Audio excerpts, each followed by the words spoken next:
जो हमसे नीच कोटि के लोग होते हैं, नीच कोटि का कोई नहीं होता। नहीं मतलब बता रही हूँ, छोटी जाति के जो लोग होते हैं, छोटी जाति भी नहीं होती। तो फिर भागवत हर कोई क्यों नहीं पढ़ सकता?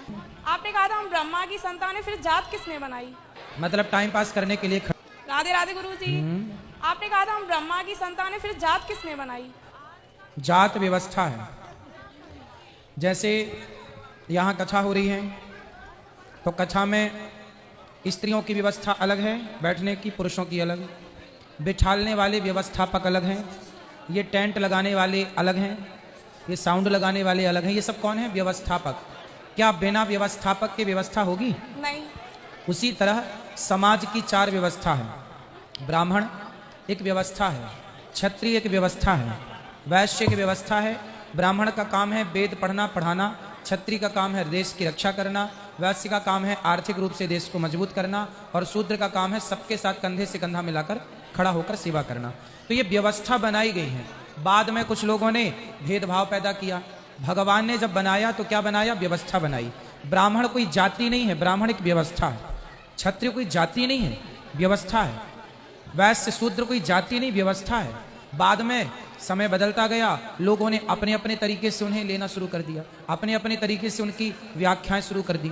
भगवान की तरफ से तो कोई भेद नहीं था, कोई छुआछूत नहीं था, कोई ऊंच और नीच नहीं था। भगवान राम शबरी के घर भी जाते थे, निषाद को भी गले लगाते थे, लेकिन बाद में कुछ लोगों ने भेदभाव का जहर घोल दिया।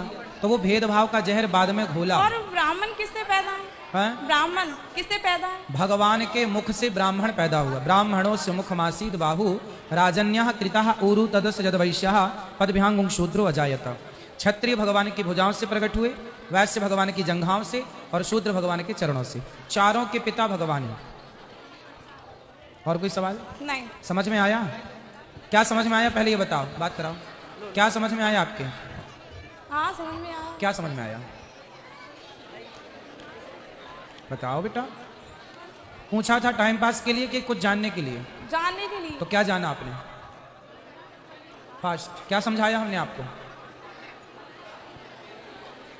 मतलब टाइम पास करने के लिए खड़े थे। चलो हो गया टाइम पास आपका?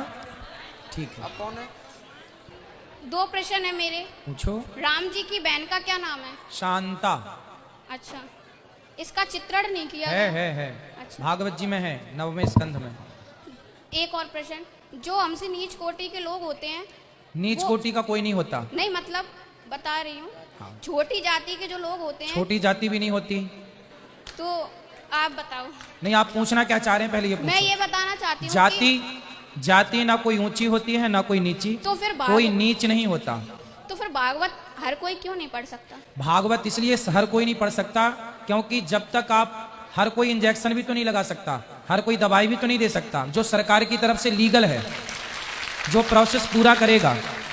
हर व्यक्ति एडवोकेट भी तो नहीं हो सकता, हर व्यक्ति जज भी तो नहीं हो सकता। सरकार जिसकी पढ़ाई लिखाई देखकर, सरकार जिसको तय करेगी परीक्षा इत्यादि एग्जाम लेकर, जिसको तय किया जाएगा डिग्री परफेक्ट होगी, वो क्या बनेगा? वो अधिकारी बनेगा, आईपीएस बनेगा, आईएएस बनेगा, वो डॉक्टर बनेगा, वो इंजीनियर बनेगा, वो डॉक्टर बनेगा। किसी को भी तो आप डॉक्टर नहीं बोल सकते ना।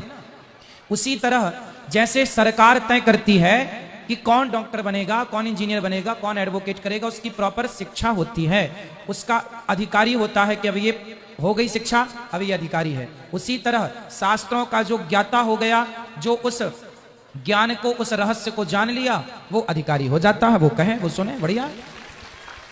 सब कोई नहीं, सब कोई कैसे अधिकारी हो जाएगा? जो पढ़ेगा लिखेगा उस सब्जेक्ट को, सारे, मैं सुई लगाने लग जाऊं तो मर ही जाएगा कोई, सुई लगा मेरे से आती नहीं है। तो भाई मैं थोड़ी सुई लगा सकता हूं, मेरे को सुई लगाने का अधिकार नहीं है। मेरे को न्याय करने का, मैं जज की कुर्सी पे जाके बैठ जाऊं, वो मेरा लीगल प्रोसेस नहीं है। जो मैं कर सकता हूं वो मेरा काम है। तो उसी प्रकार बेटा, पढ़ लिख कर जब आप योग्य हो जाएंगे तो आप अधिकारी हो जाएंगे।